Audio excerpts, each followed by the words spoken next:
kulanti wacan oo wanaagsan daawadayaal ku soo dhawaada warkii caalamka qodobada aad ku maqli doontaan waxa ka mid noqon doona dawladda Soomaaliya oo maanta ciidamo badan duligtay musharaxiinta qaranka Soomaaliya iyo waliba musharaxiinta oo war ka soo saaray ciidamadaasi maanta la duligay dawladda Soomaaliya oo ka hortagtay banaabaxyo waaweyn oo maanta magaalada Muqdisho ka dhici rabay maamul goboleedka Jubbaland oo ciidamadii ugu badnaa ku soo daabilaya gobolkaasi gaar ahaan magaalada Elwaaq wasaaraha Soomaaliya oo maanta si weyn lagu soo dhaweeyay magaalada Cadaad ee gobolkaasi Galgaduud qodobada iyo qodobo kale warka ku maqal doontaan haatan ku soo dhawaada warkii oo dhan aanu ku bilaabanay dawladda Soomaaliya ayaa maanta waxa ay duligtay ciidamadii ugu badnaa musharaxiinta qaranka Soomaaliya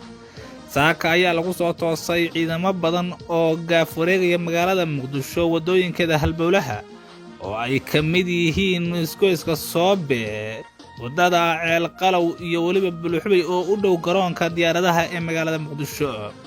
waxaa la duligay ciidamo badan oo halkaas wadooyinka gaaf wareegayay sidii ay dhaqdhaqaaqa musharaxiinta u yareyn lahaayeen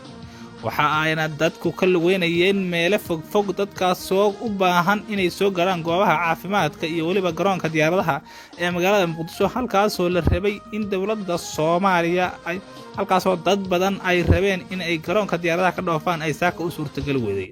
dadkii ugu badnaa oo lugeynayay magaalada Muqdisho ayaa maanta lagu arkay waxaana halkaasi dadka cagahooda ay maalayeen iyadoo ciidamaduna ay u diidayeen goobaha qaar in ay gabi ahaanba dadku soo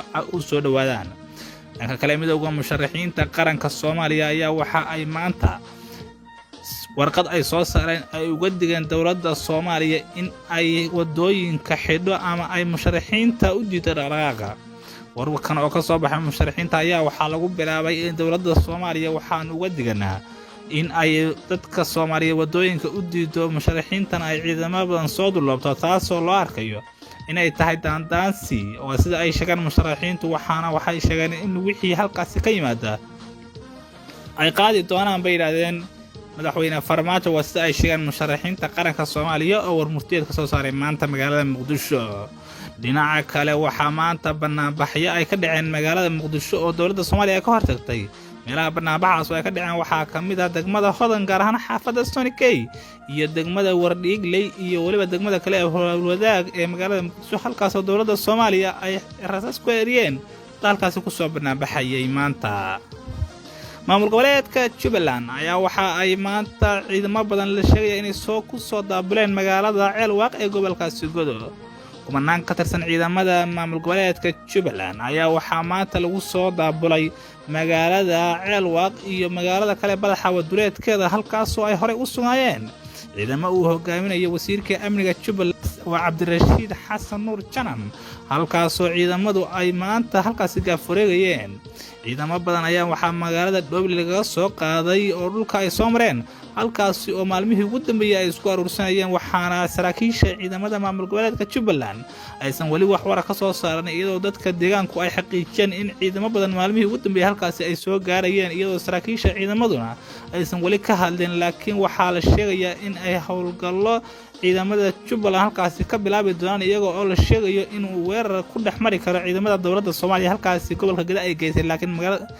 magaalada Badaxa ee gobolkaasi Gado iyo ciidamada maamul goboleedka Jubbaland ee ku sugan halkaasi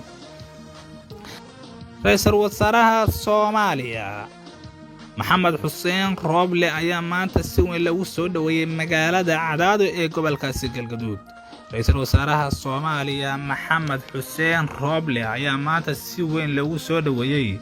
magaalada Cadaad ee gobolkaasi Galgaduud iyadoo oo dadweyne shacab ay halkaas maanta ka hortageen ra'iisul wasaaraha iyo madaxweynaha maamul goboleedka Galmudug iyo ku-xigeenkiisa ayaa waxa ay magaalada Cadaad uga soo baxeen magaalada Caabudwaaq oo xalay ku hoydeen gaar ahaan waxaana maanta magaalada Cadaad duleedkeeda ka hortagay odayaal wax qarad iyo waliba bulshada qaybaheeda kala duwan halkaas oo ra'iisul wasaaraha Soomaaliya uu dhagax dhigay iskuulka Cali Mire lagu magacaabay ee magaalada Cadaad dadweynaha ayaa ra'iisul wasaaraha uga mahad celiyay sida uu u dhiirigelinayo dhismaha kaabayaasha dadweynaha oo la sheegayo in uu uga sii gudbi doono magaalooyinka gaalkacyo iyo waliba magaalooyinka kale ee galmudug halkaasoo uu ku soo gabagabayn doono waa magaalada guriceel ee gobolkaasi galgaduud. Wasaaraha Soomaaliya ayaa waxaa la sheegayaa in uu mashaariic ka hirgelin doono maamul goboleedkaasi galmudug. Guud ahaan warkii caalamka kala socoteen Abshir YouTube kan kulana intaas nabadgeliyo.